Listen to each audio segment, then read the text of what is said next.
उत्तराखंड में लगातार अगर बात करें जिस तरह से अब 2027 शुरू हो चुका है, उसी को लेकर पार्टी ने भी जो है अपनी तैयारियां शुरू कर दी हैं। लगातार जो है पार्टी की स्तर पर अगर बात करें तो अब इसी माह के अंत में जो है जो राष्ट्रीय अध्यक्ष हैं नितिन नवीन वो उत्तराखंड आ सकते हैं, 2 दिवसीय उनका दौरा हो सकता है और तमाम नेताओं से जो है वो बातचीत कर सकते हैं, फीडबैक लेंगे। इसी को लेकर लगातार जो है चर्चाएँ तेज़ हैं, तो हमारे साथ बीजेपी के जो हैं वरिष्ठ नेता हैं और प्रदेश प्रवक्ता हैं मथुरा दत्त जोशी जी,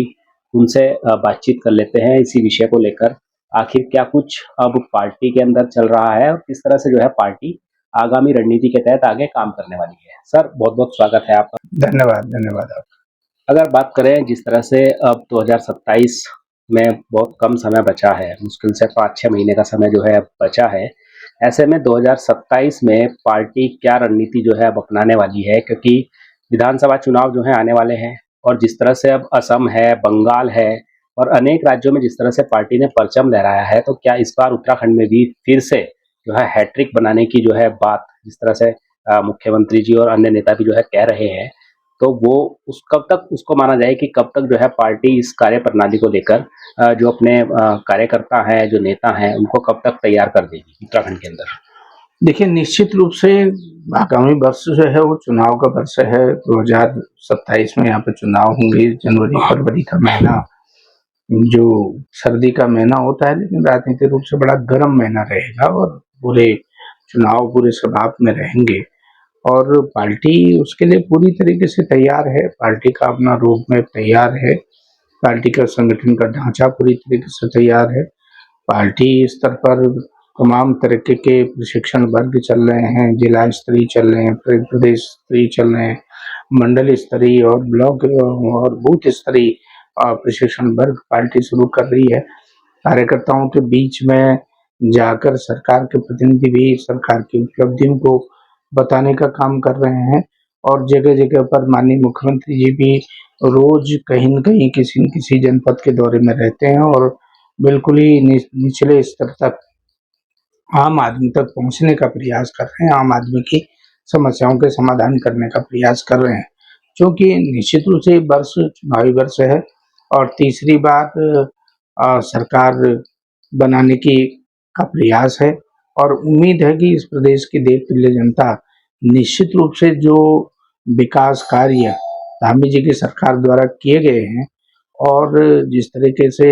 विकास का एक नया मॉडल खड़ा करने का काम यहाँ पर किया गया है, चाहे पर्यटन को बढ़ावा देने की बात है, चाहे ग्रामीण कृषि को, चाहे पर्वतीय क्षेत्र की कृषि को। उम्मीद है कि तीसरी बार भी यहाँ पे सरकार बनेगी, धामी जी के नेतृत्व में सरकार बनेगी और पार्टी ने जो विगत वर्षों में विकास के काम किए हैं, चाहे पर्यटन को बढ़ावा देने की बात है, चार धाम यात्रा को सुचारू रूप से चलाने की बात है और आपके जो सड़कों का जाल बिछाने की बात है, एनएच बनाने की बात है, 1 लाख करोड़ से अधिक का तो काम एनएच में काम यहाँ पर चल रहा है और आदि कैलाश का नया पर्यटन सर्किट बनाने की बात प्रधानमंत्री जी जब से आए हैं, लाखों तीर्थयात्री वहाँ पर आ रहे हैं और हमारे इस प्रदेश में ग्रामीण जो अर्थव्यवस्था है उसको मजबूत करने का काम सरकार द्वारा किया जा रहा है। विशेषकर पर्वतीय क्षेत्र में कृषि और बागवानी को बढ़ावा देने के लिए kiwi mission, Apple mission, citrus mission के माध्यम से भी हम आम आदमी तक पहुँचने की बात कर रहे हैं। लखपति दीदी बनाने का काम किया है सेल्फ हेल्प ग्रुप के माध्यम से। महिला सशक्तिकरण की दिशा में बहुत महत्वपूर्ण काम है। लखपति दीदी बनाने का काम यहाँ पर माननीय मुख्यमंत्री जी के नेतृत्व में हुआ है। अन्य भी बहुत से ऐसे काम हैं, जैसे यहाँ पर हमने नकल विरोधी कानून लाने का काम किया है। यूसीसी लागू करने वाला पहला प्रदेश उत्तराखंड है। यहीं से यूसी की गंगा बह रही है, जो पूरे देश में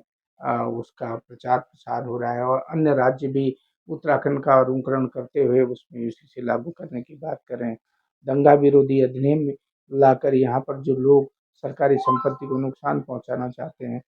उनके खिलाफ सख्त कानूनी कार्रवाई करने की बात है। नकल विरोधी कानून लाकर नकल विरोधी माफियाओं के खिलाफ कार्रवाई करने की बात है। कानून व्यवस्था के दिशा में सरकार द्वारा तमाम कार्य किए गए हैं और भी कई बहुत से ऐसे विकास कार्य हैं जिनमें सरकार जिनके बलबूते पर निश्चित रूप से चुनाव में जाएगी और 2027 में इस प्रदेश में धामी जी के नेतृत्व में तीसरी बार हैट्रिक लगाते हुए तीसरी बार यहाँ पर भारतीय जनता पार्टी का परचम लहराएगा।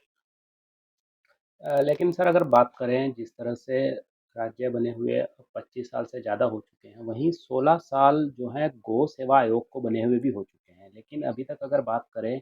तो गौ सेवा आयोग का जो है ढाँचा भी बन नहीं पाया है। तो क्या विफलताएँ हैं या फिर जो पहले की सरकारें रही हैं, क्या वो उसको लेकर जो है संजीदा नहीं थी? और तमाम तरह की गौ माता को लेकर बातें तो जो हैं सभी करते हैं, चाहे वो राष्ट्रीय स्तर पर हो या प्रदेश स्तर पर हो, लेकिन उसके पीछे क्या वजह मानते हैं आप? देखिए, जब से भारतीय जनता पार्टी की सरकार इस प्रदेश में बनी है,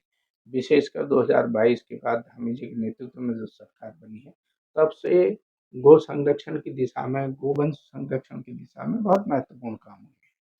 आपने आयोग की बात की, आयोग में हमने नियुक्तियाँ भी की हैं और आयोग में अध्यक्ष और उपाध्यक्ष बनाने की बात है। जहाँ तक कर्मचारियों के ढाँचे की बात है, कुछ लोग डेपुटेशन में लिए गए थे, कुछ लोग कहीं और से लेकर के अब सरकार का प्रयास है कि उसको ढाँचे को हम पुनर्जीवित करेंगे, सही तरीके से ढाँचा बनाकर एक अलग से गौ सेवा आयोग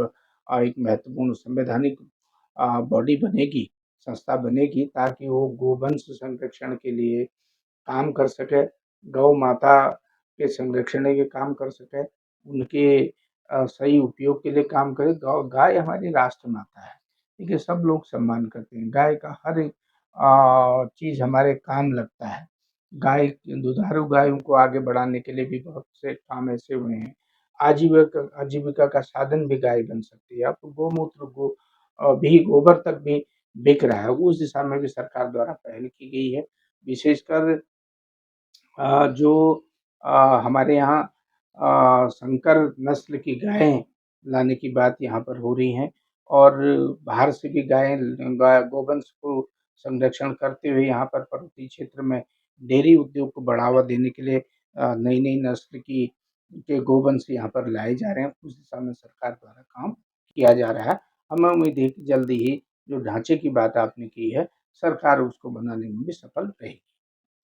एक अहम सवाल ये है कि जिस तरह से आजकल चर्चाओं में चल रहा है, क्योंकि प्रधानमंत्री जी जो हैं देश की जनता से अपील कर रहे हैं लगातार, ईंधन बचाएँ, गैस बचाएँ। उसी को लेकर हाल ही में जो कैबिनेट मिनिस्टर हैं गणेश जोशी जी, वो कल जो हैं स्कूटी से जो है मार्केट या फिर अपने घर की तरफ जो है जाते हुए दिखाई दिए हैं। उन्होंने कहा है कि वो भी जो है ईंधन बचाने की पहल जिस तरह से प्रधानमंत्री जी ने की है, वो भी उसी का हिस्सा बनना चाह रहे हैं। लेकिन अगर बात करें तो जो स्कूटी उन्होंने इस्तेमाल की है सोशल मीडिया पर या फिर अन्य जगहों पर, अगर बात करें तो ये चल रहा है कि उस स्कूटी का जो इंश्योरेंस और प्रदूषण है, वो काफ़ी पहले जो है समाप्त हो चुका था। देखिए प्रधानमंत्री जी का जो उद्बोधन है और राष्ट्र के नाम जो संदेश है, वो बहुत ही प्रेरणादायक उद्बोधन है। हुँ, प्रधानमंत्री जी ने 2-3 बातें, 7 बातें कही हैं। उनमें बड़ी महत्वपूर्ण बात है कि आप ईंधन बचाने की बात है क्योंकि इस समय ईंधन का बड़ा महत्वपूर्ण संकट इस देश में के सामने आने वाला है। वैसे सरकार ने कहा है कि हमारे पास ईंधन का पूरा भंडार अभी है। लेकिन अंतर्राष्ट्रीय वैश्विक स्तर पर जिस तरीके से खाड़ी में युद्ध हो रहा है, ईरान इराक का युद्ध है, ईरान अमेरिका का युद्ध है, ईरान इज़राइल का युद्ध है, जो चीज़ें सामने आ रही हैं, उससे निश्चित रूप से भविष्य में कोई संकट ना आए, उसके लिए प्रधानमंत्री ने अभी भी देश की जनता को सचेत करने का काम किया है, ईंधन बचाने का आह्वान किया है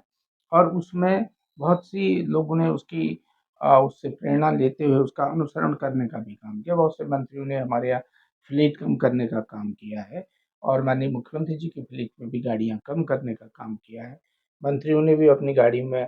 कम किया, उसी से प्रेरणा लेते हुए गणेश जोशी जी ने भी एक उदाहरण पेश करने का काम किया है कि जो स्थानीय स्तर के काम होंगे, क्योंकि उनकी कॉन्स्टिट्यूंसी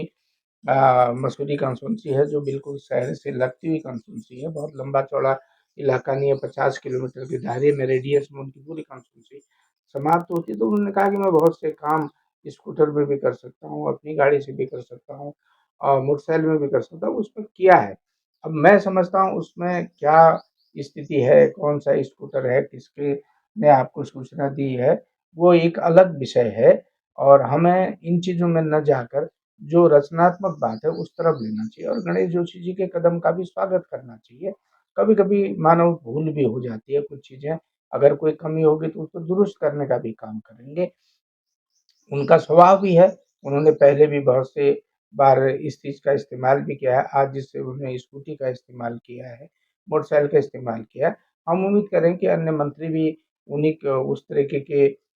उन बात प्रधानमंत्री के आह्वान को आगे बढ़ाने का काम करेंगे। माननीय मुख्यमंत्री जी ने भी सारे अधिकारियों को, कर्मचारियों को, आम नागरिकों को भी अपील की है कि कम से कम ईंधन की खपत करें। ज़रूरी काम पड़े तब अपने वाहन आप बाहर निकालें, नहीं तो जो काम साइकिल से हो सकता है, जो काम मोटरसाइकिल से हो सकता है, जो काम एक्टिवा से हो सकता है, स्कूटी से हो सकता है, उस काम को प्राथमिकता दें और कम से कम गाड़ी उपयोग करें और इस समय देश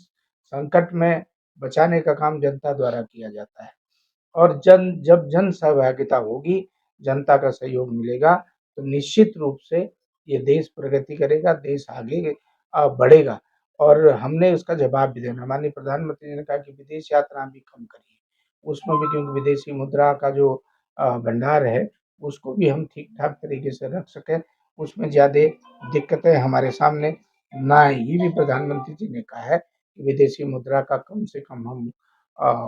भंडार ज़्यादा से ज़्यादा बढ़ाएँ, उसको हम कम से कम उसको उपयोग में लाएँ, तो वो अच्छी बात होगी। इसलिए कहा उन्होंने कहा कि सोना-चांदी की खरीदारी भी कम करें, क्योंकि उसमें विदेशी मुद्रा भंडार में विदेश से खरीदना पड़ता है, उसमें सरकार का ज़्यादा पैसा खर्च होता है। क्योंकि इस समय वैश्विक स्तर पर जो युद्ध की स्थिति बन रही है, जब तक अमेरिका और ईरान का समझौता नहीं हो जाता, तब तक कुछ दिक्कतें रहेंगी। इसलिए प्रधानमंत्री जी ने कहा कि हम भविष्य में जो चीज़ें हमारे सामने आने वाली हैं, उसका अनुमान हम पहले ही लगा लें, उसके लिए हम सचेत रहें, उसके लिए हम मानसिक रूप से तैयार रहें, पूरी तैयारी के साथ हम ये काम करें, तो उससे निश्चित रूप से देश का फ़ायदा होगा, देश आगे बढ़ेगा